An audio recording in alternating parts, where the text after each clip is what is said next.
Okay, Hare Krishna. Welcome to today's reading of Srimad Bhagavatam. We are continuing from Canto 2, Chapter 6, verse 38, where we left off yesterday. Dina Prabhu kindly read. Before that, as always, we recite Srimad Bhagavatam Mahima Stotra of Sanatana Goswami. You have it there on that printout. Sarva Shastrabi Piyusha Sarva Vidaika Satpala Sarva Siddhatna Ratnadya Sarva Lokaika Drikprada Sarva Bhagavata Prana Srimad Bhagavata Prabhu Kalidvanto Ditaditya Shri Krishna Parivartita Paramananda Patnaya Prema Vaksha Kasharayate Sarvanda Sarvasivyaya Shri Krishna Namostume Madeka Bandha Matsangin Madguru Matmahadana Madnishtaraka Madbhagya Madananda Namostute Asadu Sadutadayin Atinicho Chataraka Hana Muncha Kadachin Mam Premna Hrit Kantayos Pura. Hare Krishna. Okay. Translation. O nectar from the ocean of all scriptures, singular fruit of all the Vedas, rich mine of the precious gems of all conclusive truths, you are the only giver of sight to all of the worlds. O life air of the All Supreme Lord's devotees, O Master Srimad Bhagavatam, you are the sun risen in the darkness of Kali. You are the exact image of Shri Krishna. I bow down to you who are supremely blissful to read. Your every syllable pours down a flood of prema. You can always be served by everyone. You are Shri Krishna himself. My only friend, my constant companion, my spiritual master, my great wealth, my savior, my good fortune, my source of ecstasy, I bow down to you. O bestower of saintliness to the unsaintly, O exalter of the most fallen, please never leave me. Always appear in my heart and my voice with pure love. Om Namo Bhagavate Vasudevaya. Om Namo Bhagavate Vasudevaya. Om Namo Bhagavate Vasudevaya. Om Namo Bhagavate Om Namo Bhagavate Vasudevaya. Vasudevaya. Om Namo Bhagavate Vasudevaya. Hare Krishna. Welcome everyone to today's reading of Srimad Bhagavatam. We're continuing. We are at chapter 6, entitled Purusha Sukta Confirmed, of the second canto. In the verse, I'm just scrolling down, I'm behind on my reader, 38. Welcome. There's a few more Bhagavatams. If you want, there's one more there, and there are two more. There's one more there, if anyone else wants. Or on Veda base, you can also follow there if you want. You can just help me to find 2638.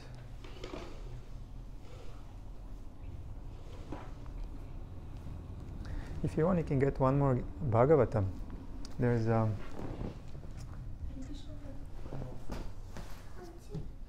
you can help to give them. That's the small one. You'll see. I think it's somewhere there. It's a second canto, part 2. Just find it. There's a few. It says there. Okay, let's start. Translation, verse 38. Let us offer our respectful obeisances unto that Supreme Personality of Godhead, whose incarnations and activities are chanted by us for glorification, though he can hardly be fully known as he is. Purport. It is said that the transcendental name, form, quality, pastimes, paraphernalia, personality, etc. cannot possibly be perceived by the gross materialistic senses.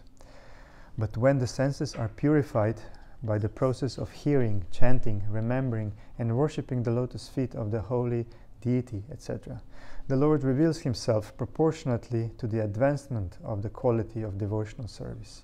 Ye yata mam prapadyante. One should not expect the Lord to be an order supplying agent who must be present before us as soon as we desire to see him. We must be ready to undergo the prescribed devotional duties, following the path shown by the predecessors in a disciplic succession from Brahma, Narada, and similar authorities.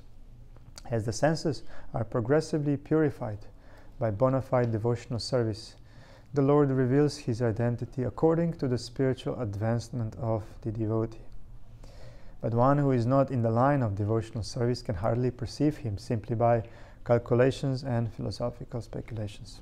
Such a hard worker can present a jugglery of words before an audience, but can never know the Supreme Personality of Godhead in his personal feature.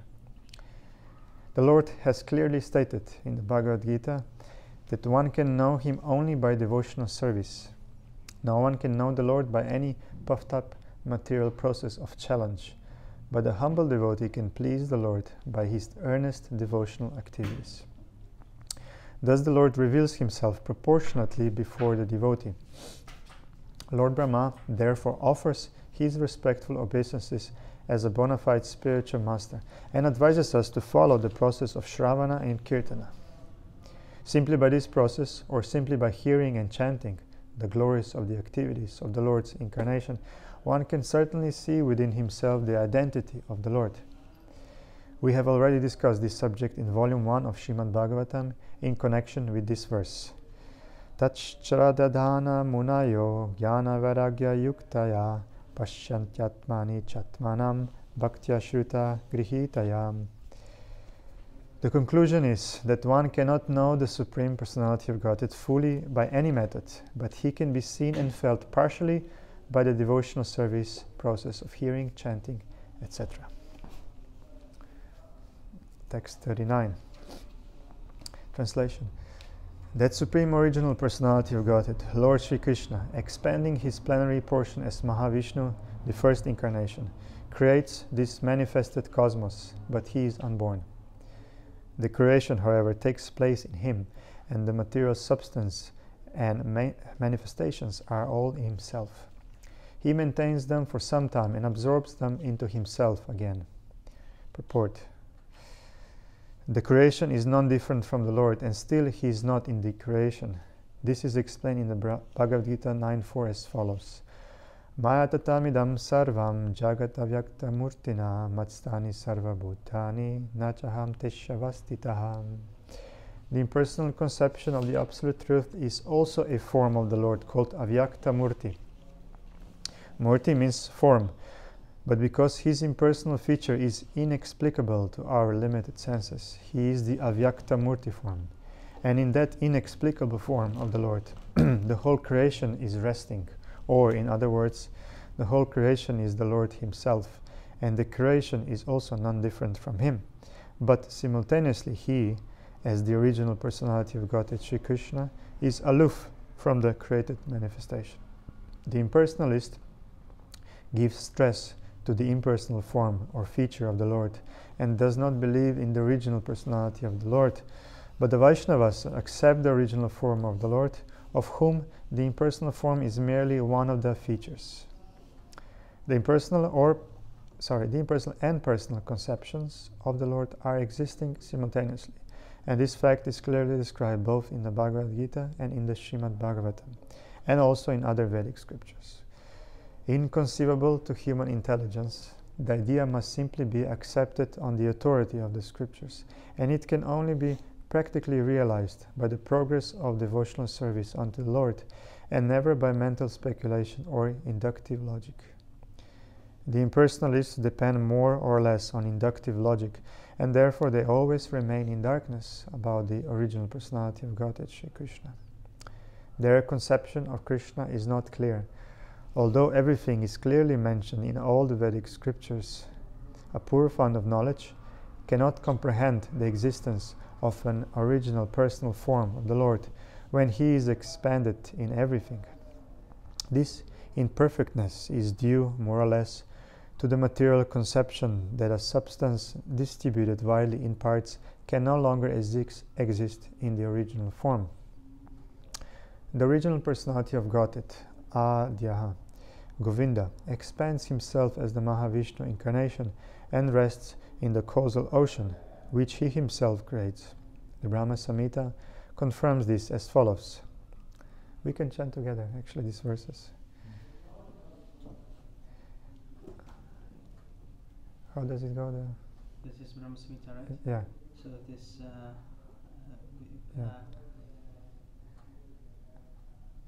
Yatkara Yatakarana Bhajale Sma Yoga Nidram Ananta Jagadanda Saroma Kupa Adara Shaktim Avalamba Param Swamurtim Govindam Adi Purusham Tamaham Vajami. Thank you.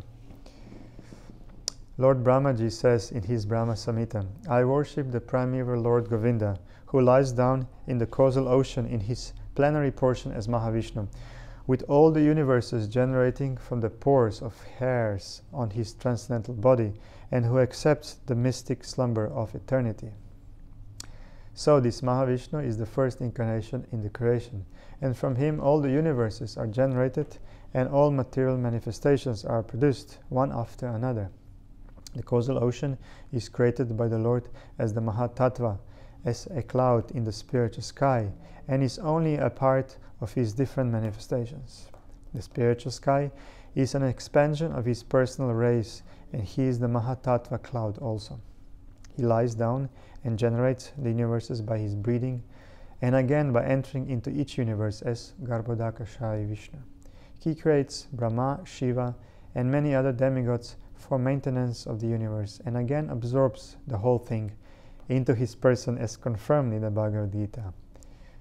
Together, Sarva Bhutani Kaunteya Prakritim Yanti Mamikam Kalpakshaye Punastani Kalpadau Vrisijam Maham. O son of Kunti, when the Kalpa or the duration of the life of Brahma is ended, then all the created manifestations enter into my Prakriti or energy. And again, when I desire, the same creation takes place by my personal energy. The conclusion is that these are all but displays of the Lord's inconceivable personal energies, of which no one can have any full information. This point we have already discussed. Text 40 and 42. The personality of Godhead is pure, being free from all contaminations of material tinges. He is the absolute truth and the embodiment of full and perfect knowledge. He is all-pervading, without beginning or end, and without rival. O Narada, O great sage, the great thinkers can know him when completely freed from all material hankerings, and when sheltered under undisturbed conditions of the senses. Otherwise, by untenable arguments, all is distorted, and the Lord disappears from our sight. Purport. Here is an estimation of the Lord apart from his transcendental activities in the temporary material creations. Mayavada philosophy tries to designate the Lord as contaminated by a material body when he accepts forms of incarnation.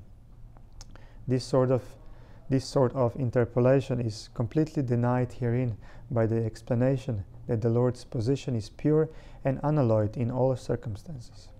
According to Mayavada philosophy, the spirit soul, when covered by nescience, is designated as Jiva, but when freed from such ignorance or nescience, he emerges in the impersonal existence of the Absolute Truth. But here it is said that the Lord is eternally the symbol of full and perfect knowledge. This is his speciality, perpetual freedom from all material contaminations. This distinguishes the Lord from the individual common living entities, who have the aptitude for being subordinated by nescience and thus becoming materially designated. In the Vedas it is said that the Lord is Vijnanam Anandam, full of bliss and knowledge. The conditioned souls are never to be compared to him, because such individual souls have the tendency to become contaminated. Although after liberation, the living entity can become one with the same quality of existence as the Lord, his very tendency to become contaminated, which the Lord never has, makes the individual living entity different from the Lord. In the Vedas it is said, Shuddham apapa vidham. The individual Atma becomes polluted by sin, but the Lord is never contaminated by sins. The Lord is compared to the powerful sun. The sun is never contaminated by anything infectious because it is so powerful. On the contrary, infected things are sterilized by the rays of the sun. Similarly, the Lord is never contaminated by sins. On the contrary, the sinful living entities become sterilized by contact with the Lord. This means that the Lord is also all-pervading like the sun, and as such, the word pratyak is used in this verse. Nothing is excluded from the existence of the Lord's potential expansions. The Lord is within everything, and He is all-covering also, without being disturbed by the activities of the individual souls. He is therefore infinite, and the living entities are infinitesimal. In the Vedas, it is said that only the Lord alone exists, and all others' existences depend on Him. He is the generating reservoir for everyone's existential capacity. He is the supreme truth of all other categorical truths. He is the source of everyone's opulence, and therefore no one can equal Him in opulence. Being full of all opulences, namely wealth, fame, strength, beauty, knowledge, and renunciation, certainly He is the Supreme Person. And because He is a person, He has many personal qualities, although He is transcendental to the material modes. We have already discussed the statement, Itam Bhuta Guno Hari, from Bhagavatam 1.7.10. His transcendental qualities are so attractive that even the liberated souls, Atmaramas, are also attracted by them. Although possessed of all personal qualities, He is nevertheless omnipotent. Therefore, personally He has nothing to do, for everything is being carried out by His omnipotent energies. This is confirmed by the Vedic mantras, Parasya Shakti Vividaiva Shruyate Svabhaviki Jnana Bala Kriyacha. This suggests His specific spiritual form, which can never be experienced by the material senses. He can be seen only when the senses are purified by devotional service. Yam evaisha vrinute tena labhyaha. As such, there are basic differences between the Lord and the living entities in so many respects. No one can be compared to the Lord, as the Vedas declare, Ekam eva dvitiyam brahma dvaitat vaibhaya bhavati. The Lord has no competitor, and He has nothing to fear from any other being, nor can anyone be equal to Him. Although He is the root of all other beings, there are basic differences between Him and other beings. Otherwise, there would have been no necessity for the statement in the previous verse that no one can know Him 100% as He is, Nayam Vidanti Tatvena. That no one can fully understand Him is explained also in this verse, but the qualification for understanding to some degree is mentioned here. Only the prashantas, or the unalloyed devotees of the Lord, can know Him to a greater extent. The reason is that the devotees have no demands in their lives but to be obedient servants of the Lord, while all others, namely the empiric philosophers, the mystics, and the fruitive workers, are basically have some demand, and as such they cannot be pacified. The fruitive worker wants reward for his work, the mystic wants some perfection of life, and the empiric philosopher wants to merge in the existence of the Lord. Somehow or other, as long as there is a demand for sense satisfaction, there is no chance for pacification. On the contrary, by unnecessary dry speculative arguments, the whole matter becomes distorted, and thus the Lord moves still further away from our understanding. The dry speculators, however, because of their following the principles of austerity and penance, can have knowledge of the impersonal features of the Lord to some extent, but there is no chance of their understanding His ultimate form as Govinda, because only the amalatmanas, or the completely sinless persons, can accept pure devotional service to the Lord, as confirmed in the Bhagavad Gita, Yesham tvanantagatam papam jananam punya karmanam te dvandva moha nirmukta bhajante mam drida vrtaham. Okay. There's no translation. Text 42. Karanarnavashai Vishnu is the first incarnation of the Supreme Lord, and He is the master of eternal time, space, cause and effects, mind, the elements, the material ego, the modes of nature, the senses, the universal form of the Lord, Garbhodakashaya Vishnu, and the sum total of all living beings, both moving and non-moving. Purport. That the material creation is not permanent has been discussed many times herein before. The material creation is but a temporary exhibition of the material energy of the Almighty God. This material manifestation is necessary to give a chance to the conditioned souls who are unwilling to associate with the Lord in the relationship of loving transcendental service. Such unwilling conditioned souls are not allowed to enter into the liberated life of spiritual existence, because at heart they are not willing to serve. Instead, they want to enjoy themselves as imitation gods. The living entities are constitutionally eternal servitors of the Lord, but some of them, because of misusing their independence, do not wish to serve. Therefore, they are allowed to enjoy the material nature, which is called Maya, material energy of the Lord. And to manage the whole show, the Supreme Lord incarnates himself as the Karanarnavashaya Vishnu, just as a magistrate is deputed by the government to manage affairs temporarily. This Karanodakashaya Vishnu causes the manifestation of material creation by looking over his material energy, Sa Aikshata. In the first volume of this book, we have already discussed to some extent the explanation of the verse Jagrite Paurusham Rupam. The duration of the illusory play of material creation is called a kalpa, and we have already discussed the creations taking place in kalpa after kalpa.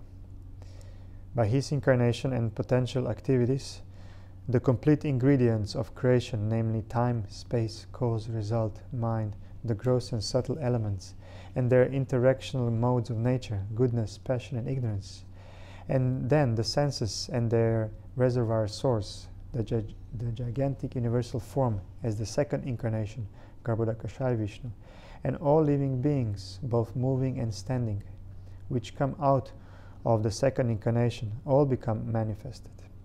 Ultimately, all these creative elements and the creation itself are but potential manifestations of the Supreme Lord. Nothing is independent of the control of the Supreme Being.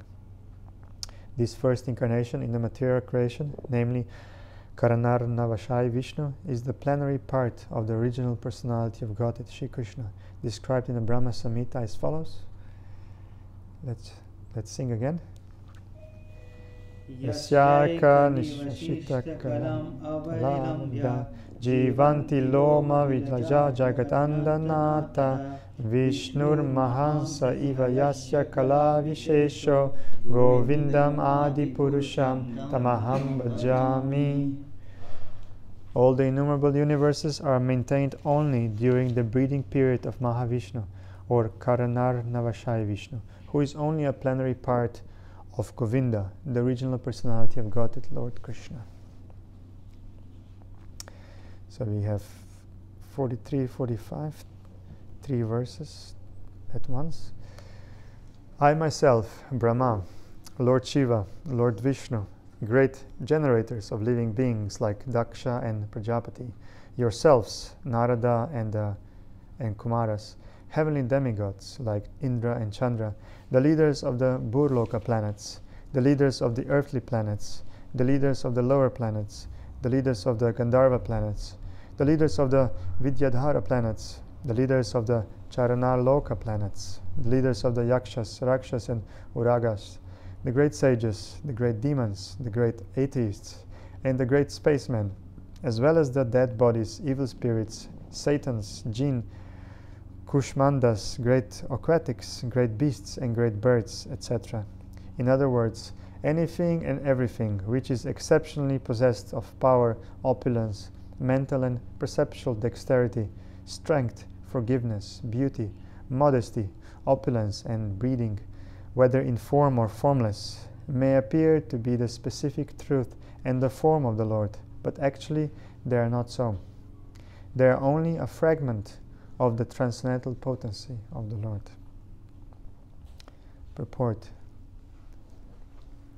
Those in the list given above, Hare Krishna, Beginning from the name Brahmaji, the first living creature within the universe, down to Lord Shiva, Lord Vishnu, Narada, and other powerful demigods, men, supermen, sages, rishis, and other lower creatures of extraordinary strength and opulence, including the dead bodies, satans, evil spirits, jinn, aquatics, birds, and beasts, may appear to be the Supreme Lord, but factually none of them is the Supreme Lord.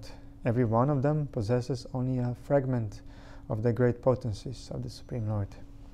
The less intelligent man is surprised to see the wonderful actions of material phenomena, as the aborigines are fearful of a great thunderbolt, a great and gigantic banyan tree, or a great lofty mountain in the jungle.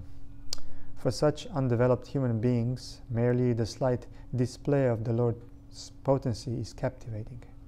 A still more advanced person is captivated by the powers of the demigods and goddesses. Therefore, those who are simply astonished by the powers of anything in the creation of the Lord, without any factual information of the Lord himself, are known as Shaktas, or worshippers of the great powers. The modern scientist is also captivated by the wonderful actions and reactions of natural phenomena, and therefore is also a Shakta. You heard that before? These lower grade persons gradually rise to become Sauriyas, worshippers of the sun god, or Ganapatyas, worshippers of the mass of people as Janata, Janardana, or Daridra Narayana, etc., in the form of Ganapati. And then rise to the platform of worshipping Lord Shiva in search for the ever-existing soul, and then to the stage of worshipping Lord Vishnu, the super soul, etc., without any information of Govinda, Lord Krishna, who is the original Lord Vishnu. In other ways, some are worshippers of race, nationality, birds, beasts, evil spirits, satans, etc. The general worship of Shanideva, the Lord of distressful condition, and Sitala Devi, the goddess of smallpox, is also common to the mass of people. And there are many foolish men who worship the mass of people or the poor class of men. So different persons, societies and communities, etc., worship some of the potent manifestations of the Lord, wrongly accepting the powerful object as God. But in this verse, it is advised by Brahmaji that none of them is the Supreme Lord. They are only borrowed plums from the original Almighty Lord Shri Krishna. When the Lord advises in Bhagavad Gita to worship Him alone, it is to be understood that worshipping Lord Krishna includes worshipping all that is mentioned, because He, Lord Krishna, includes everyone. When the Lord is described as formless in the Vedic literatures, it is to be understood that all these forms mentioned above within the experience of universal knowledge are different exhibitions of the Lord's transcendental potencies only, and none of them factually represents the transcendental form of the Lord. But when the Lord actually descends on the earth or anywhere within the universe, the less intelligent class of men also mistake Him to be one of them, and thus they imagine the transcendence to be formless or impersonal. Factually, the Lord is not formless, nor does He belong to any of the multiforms experienced within the universal forms. One should try to know the truth about the Lord by following the instruction of Brahmaji. I'll just stop for a while if anyone wants to comment something, or would like to read also, if you would like to read sometime for a while. Anyone? Yeah? Open mic. Every devotee can read. Translation? Yeah, but you have to come here. You have to come here. Oh, no, it's okay then. You can No? hear. Yeah. So You if you read the last verse for this chapter, then I can continue from chapter 30, from chapter 7. Oh, okay. You This is can the see last the last verse. one. Oh, I didn't see. No, no worries. Because I don't have it. Okay. Thank you. 46. Translation. O Narada, now I shall state, one after another, the transcendental incarnations of the Lord known as Lila Avatars. Hearing of their activities counteracts all foul matters accumulated in the ear. full, right? Full matters accumulated in the ear. These pastimes are pleasing to hear and are to be relished. Therefore, they are in my heart. Purport. As it was said in the beginning of Srimad Bhagavatam 158, one cannot be fully satisfied by hearing unless and until one is given a chance to hear of the transcendental activities of the Lord. Anyone remembers? Everyone knows which pastime is this? 158? What's the story? About the... No? No. That's the story of Vedavyas being despondent, because he wrote all the literature and then he was still unsatisfied. And then Narada Muni came. So Narada Muni came, yeah. So here it's mentioned. Okay.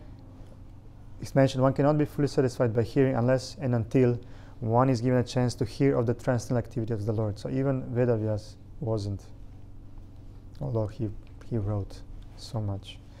So Brahmaji is also trying in this verse to stress the importance of narrating the transcendental pastimes of the Lord as he comes and manifests himself here on the surface of the material planets. Every living entity has a tendency to hear pleasing messages, and as such almost every one of us is inclined to hear news and talks broadcast by the radio stations. But the difficulty is that no one is satisfied at heart by hearing all those messages. The cause of such dissatisfaction is the incompatibility of the message with the innermost stratum of the living soul. This transcendental literature is especially prepared by Srila Vyasadeva to give the utmost satisfaction to the people in general by narration of the activities of the Lord, as instructed by Sri Narada Muni to Srila Vyasadeva. Such activities of the Lord are principally of two varieties. One concerns the mundane manifestation of the material creative force, and the other deals with his pastimes in the form of different incarnations in terms of the time and place. There are innumerable incarnations of the Lord, like the waves of the river flowing constantly in and out. Less intelligent persons take more interest in the creative forces of the Lord in the material world, and being disconnected from their relationship with the Lord, they put forward many theories of the creation in the name of scientific research. The devotees of the Lord, however, know well how the creative forces work concurrently by the action and reaction of the material energy of the Lord. Therefore, they take more interest in the transcendental activities of the Lord as he incarnates himself on the surface of the material world. Srimad Bhagavatam is the history of such activities of the Lord, and people who take interest in hearing Srimad Bhagavatam clear their hearts of accumulated mundane filth. There are 1,001 rash literatures on the market, but one who has taken interest in the Srimad Bhagavatam loses all interest in such filthy literatures. Sri Brahmaji is thus attempting to narrate the principal incarnations of the Lord so that they may be drunk by Narada as transcendental nectar. Thus end the Bhaktivedanta purports of the second canto, 6th chapter of the Srimad Bhagavatam, entitled Purusha Shukta Confirmed. Jai Haribol. So we slowly coming to the how they call it, Chatur Shloki, the four basic verses from which the whole Bhagavatam expanded. I think that's next chapter, chapter 8, I believe. That will be next week, but now Kishan will continue until 7:30, 25 minutes. I'm sorry, we have to go. Okay. See you tomorrow? Tomorrow? Okay, So great. I have to. You can read from here. If you can read there or here, whatever you prefer. iPad screen. Let's put this somewhere. Yes. Studio.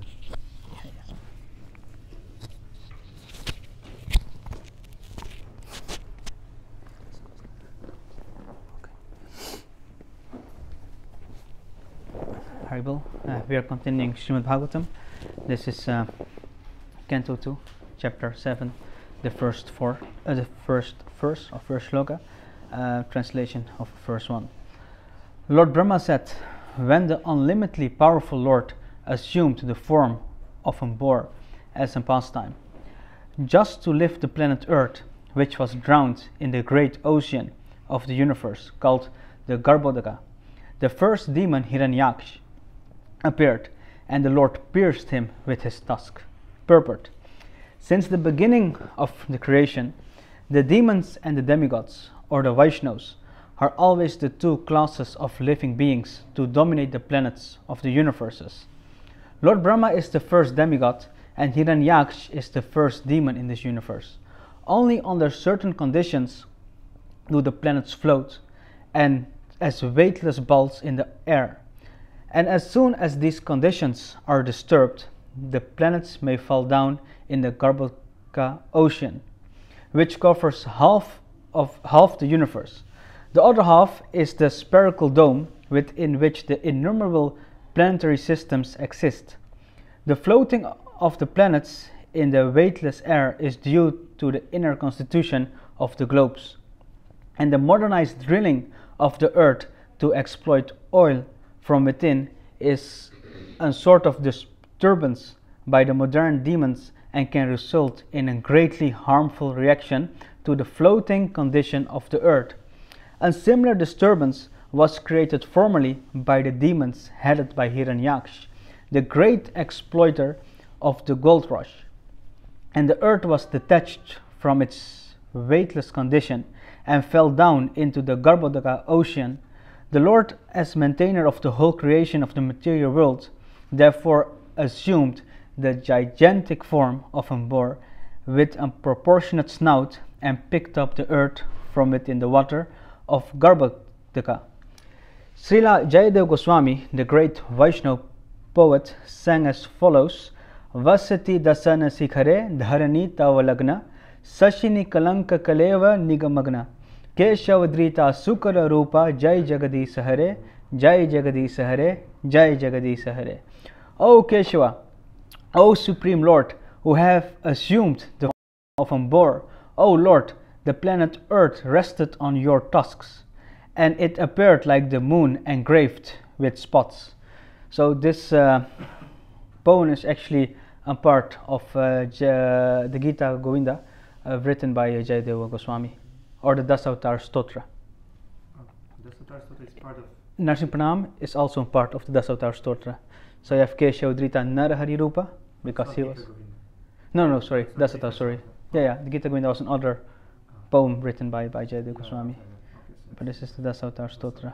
So all the 10 incarnations are mentioned, and this is Sukara Rupa, so the form of a boar. Such is the symptom of an incarnation of the Lord. The incarnation of the Lord is not the concocted idea of fanciful men who create an incarnation out of imagination. The incarnation of the Lord appears under certain extraordinary circumstances like the above mentioned occasion, and the incarnation performs a task which is not even imaginable by the tiny brain of mankind. The modern creators of the many cheap incarnations may take note of the factual incarnation of God as the gigantic boar with a suitable snout to carry the planet Earth. When the Lord appeared to pick up the earth, the demon of the name Hiranyaksha tried to create a disturbance in the methodical functions of the Lord, and therefore he was killed by being pierced by the Lord's tusk. According to Srila Jiva Goswami, the demon Hiranyaksha was killed by the hand of the Lord. Therefore, his version is that after being killed by the hand of the Lord, the demon was pierced by the tusk. Srila Vishwanath Chakravarti Thakur confirms this version.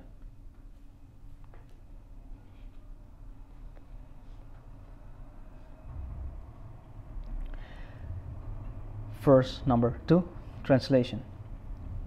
The Prajapati first begot Sunagya in the womb of his wife Akuti, and then Suyagya begot demigods headed by Suyama. In the womb of his wife Dakshina, Suyagya, as the Indradev, diminished very great miseries in the 3 planetary systems, upper, lower, and intermediate. And because he was so diminished the miseries of the universe, he was later called Hari by the great father of mankind, namely Swayambhu Manu. Purport. In order to guard against the invention of unauthorized incarnations of God by the fanciful, less intelligent persons, the name of the Father of the bona fide incarnation is also mentioned in the authorized revealed scriptures. No one therefore can be accepted as an incarnation of the Lord if his Father's name, as well as the name of the village or place in which he appears, is not mentioned by the authorized scriptures. In the Bhagavad Puran, the name of the Kalki incarnation, which is to take place in almost 400,000 years, is mentioned along with the name of his father and the name of the village in which he will appear. A sane man, therefore, does not accept any cheap edition of an incarnation without reference to the authorized scriptures. Verse number 3. The Lord then appeared as the Kapila incarnation, being the son of the Prajapati Brahmana Kardam and his wife Devahuti. Along with 9 other women, sisters, he spoke to his mother about self-realization, by which in that very lifetime she became fully cleansed of the mud of the material modes and thereby achieved liberation, the path of Kapila. Purport. The instructions of Lord Kapila to his mother Devahuti are fully described in the 3rd canto, chapters 25 till chapter 23 or 32 of the Srimad Bhagavatam, and anyone who follows the instructions can achieve the same liberation obtained by Devahuti. The Lord spoke Bhagavad Gita, and therefore Arjuna achieved self-realization, and even today anyone who follows the path of Arjuna can also attain the same benefit as Sri Arjuna. The scriptures are meant for this purpose. Foolish, unintelligent persons make their own interpretations by imagination and thus mislead their followers, causing them to remain in the dungeon of material existence. However, simply by following the instructions imparted by Lord Krishna or Lord Kapila, one can obtain the highest benefit even today. The word Atma Gatim is significant in the sense of perfect knowledge of the Supreme. One should not be satisfied simply by knowing the qualitative equality of the Lord and the living being. One should know the Lord as much as can be known by our limited knowledge. It is impossible for the Lord to be known perfectly as he is, even by such liberated persons as Shiva or Brahma. So what to speak of other demigods and men in this world? Still, by following the principles of the great devotees and the instructions available in the scriptures, one can know to a considerable extent the features of the Lord. His Lordship Kapila, the incarnation of the Lord, instructed his mother fully about the personal form of the Lord, and thereby she realized the personal form of the Lord and was able to achieve a place in the Vaikuntha Lok, where Lord Kapil predominates. Every incarnation of the Lord has his own abode in the spiritual sky. Therefore, Lord Kapila also has his separate Vaikuntha planet. The spiritual sky is not void. There are innumerable Vaikuntha planets, and in each of them the Lord, by his innumerable expansions, predominates, and the pure devotees who are there also live in the same style as the Lord and his eternal associates. When the Lord descends personally or by his personal plenary expansions, such incarnations are called Ams, Kala, Guna, Yuga, and Manvantara incarnations.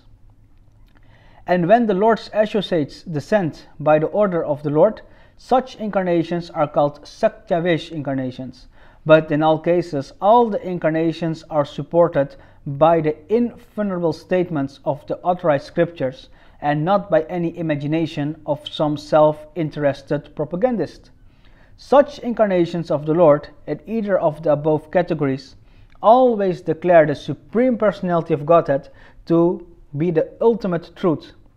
The impersonal conception of the Supreme Truth is just a process of negation of the form of the Lord from the mundane conception of the Supreme Truth.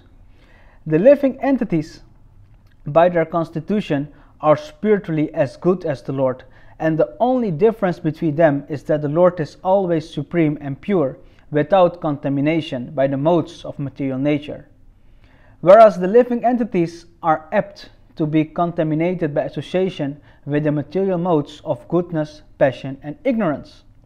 This contamination by the material modes can be washed off completely by knowledge, renunciation, and devotional service.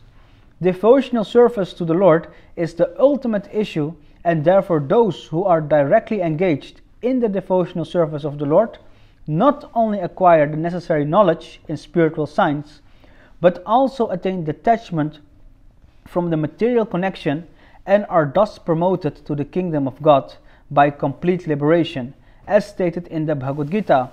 Mam chayo vyabhichararena bhakti yogena sevate sagunan sapitatyaitan brahma bhuyaya kalpate. Even in the non-liberated stage, a living entity can be directly engaged in the transcendental loving service of the personality of Godhead, Lord Krishna, or his plenary expansions like Ram and Narasimha. Thus, with the proportionate improvement of such transcendental devotional service, the devotees make definite progress toward Brahmagatim or Atmagatim, and ultimately attains Kapilashya Gatim, or the abode of the Lord, without difficulty. The antiseptic potency of devotional service to the Lord is so great that it can neutralize the material infection even in the present life of a devotee.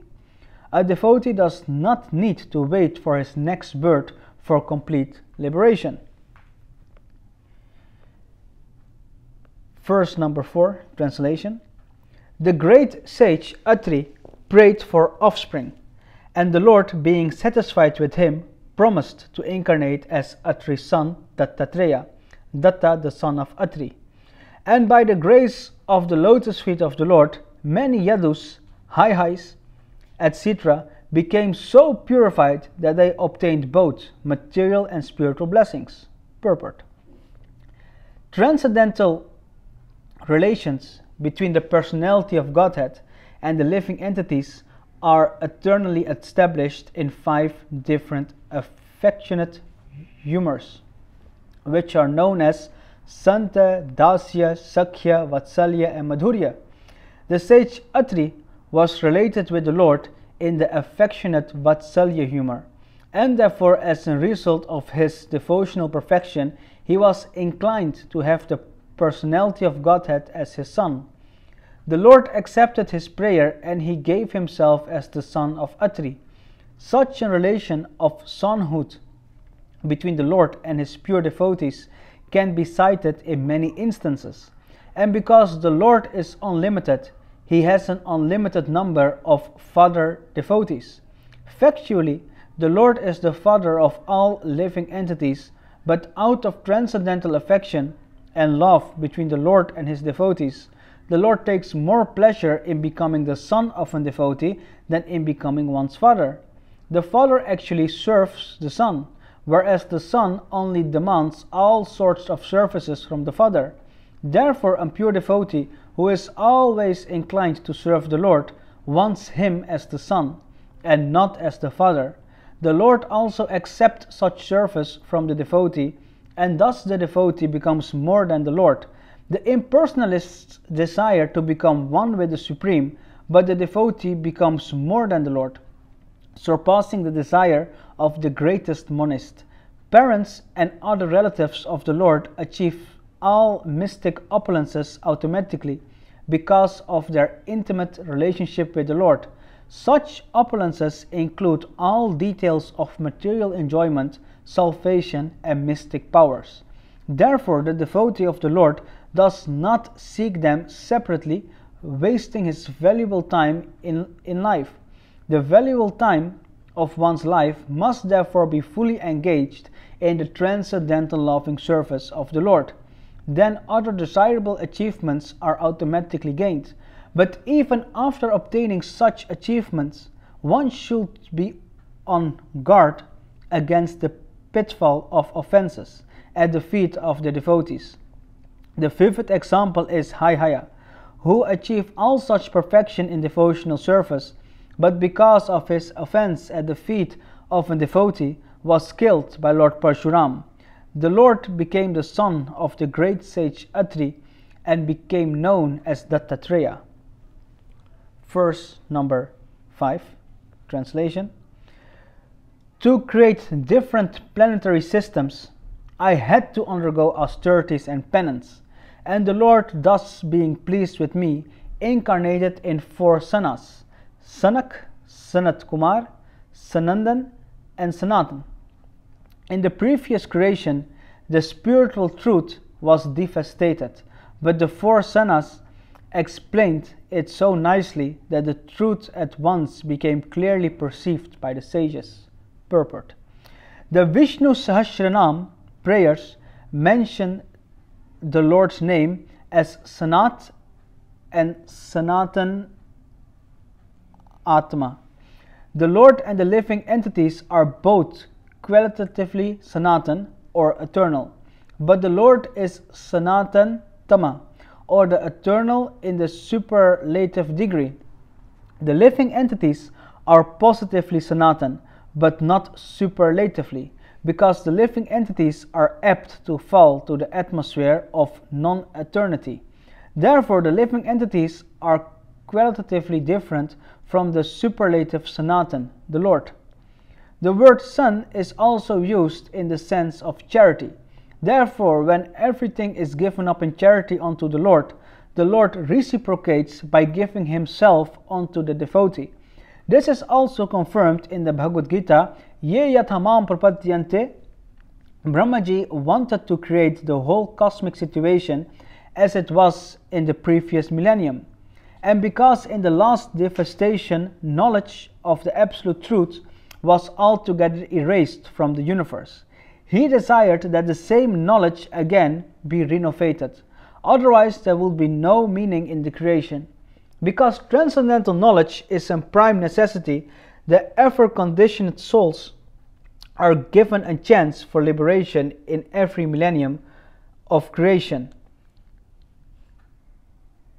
This mission of Brahmaji was fulfilled by the grace of the Lord when the 4 Sanas, namely Sanak, Sanat Kumara, Sanandana, and Sanatana, appeared as his 4 sons. These 4 Sanas were incarnations of the knowledge of the Supreme Lord, and as such they explained transcendental knowledge so explicitly that all the sages could at once assimilate this knowledge without the least difficulty. By following in the footsteps of the 4 Kumaras, one can at once see the Supreme Personality of Godhead within oneself. Verse number 6, translation. To exhibit his personal way of austerity and penance, he appeared in twin forms as Narayan and Nara in the womb of Murti, the wife of Dharma and the daughter of Daksha. Celestial beauties, the companions of Cupid, went to try to break his vows, but they were unsuccessful, for they saw that many beauties like them were emanating from him, the personality of Godhead. Purport. The Lord being the source of everything that is the origin of all austerities and penances also. Great vows of austerity are undertaken by sages to achieve success in self-realization. Human life is meant for such tapasya with the great vow of celibacy or brahmacharya. In the rigid life of tapasya, there is no place for association of women. And because human life is meant for tapasya, for self-realization, factual human civilization are as conceived by the system of Sanatan Dharma, or the school of 4 castes and 4 orders of life, prescribes rigid dissociation from women in 3 stages of life. In the order of gradual cultural development, one's life may be divided into 4 divisions: celibacy, household life, retirement, and renunciation. During the first stage of life, up to 25 years of age, a man may be trained as a brahmachari under the guidance of a bona fide spiritual master, just to understand that woman is the real binding force in material existence. If one wants to get freedom from the material bondage of conditional life, he must get free from the attraction for the form of woman. Woman, or the fair sex, is the enchanting principle for the living entities, and the male form, especially in the human being, is meant for self-realization. The whole world is moving under the spell of womanly attraction, and as soon as a man becomes united with a woman, he at once becomes a victim of material bondage under a tight knot. The desires for lording it over the material world under the intoxication of a false sense of lordship specifically begin just after the man's unification with a woman. The desires for acquiring a house, possessing land, having children, and becoming prominent in society, the affection for community and the place of birth, and the hankering for wealth, which are all like phantasmagoria or illusionary dreams, encumber a human being, and he is thus impeded in his progress towards self-realization. The real aim of life. The brahmachari, or a boy from the age of 5 years, especially from the higher castes, namely from the scholarly parents, the brahmanas, the administrative parents, the kshatriyas, and the mercantile or productive parents, the vaishyas, is trained until 25 years of age under the care of a bona fide guru or teacher, and under strict observance of discipline he comes to understand the values of life, along with taking specific training for a livelihood. The brahmachari is then allowed to go home and enter householder life and get married to a suitable woman. But there are many brahmacharis who do not go home to become householders, but continue the life of naistik brahmacharis without any connection with women. They accept the order of sannyas or the renounced order of life, knowing well that combination with women is an unnecessary burden that checks self-realization. Since sex desire is very strong at a certain stage of life, the guru may allow the brahmachari to marry. This license is given to a brahmachari who is unable to continue the way of naishtika brahmacharya, and such discriminations are possible for the bona fide guru. A program of so-called family planning is needed. The householder who associates with women under scriptural restrictions after and throughout training of brahmacharya cannot be an householder like cats and dogs. Such an householder after 50 years of age would retire from the association of women, and as a vanaprastha to be trained to live alone without the association of women. When the practice is complete, the same retired householder becomes a sannyasi, strictly separate from women, even from his married wife. Studying the whole scheme of disassociation from women, it appears that a woman is a stumbling block for self-realization, and the Lord appeared as Narayan to teach the principle of womanly disassociation with a vow in life. The demigods, being envious of the austere life of the rigid brahmacharis, would try to cause them to break their vows by dispatching soldiers of Cupid. But in the case of the Lord, it became an unsuccessful attempt when the celestial beauties saw that the Lord can produce innumerable such beauties by his mystic internal potency, and that there was consequently no need to be attracted by others externally. There is a common proverb that a confectioner is never attracted by sweetmeats. The confectioner who is always manufacturing sweetmeats has very little desire to eat them.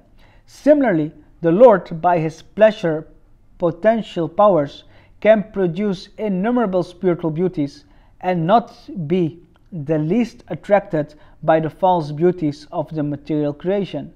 One who does not know alleges foolishly that Lord Krishna enjoyed women in his Ras Leela in Vrindavan, or with his 16,000 married wives at Dwarka. Okay, so thank you all for attending today. Hare Krishna. Hare Bol. Tam ki jai.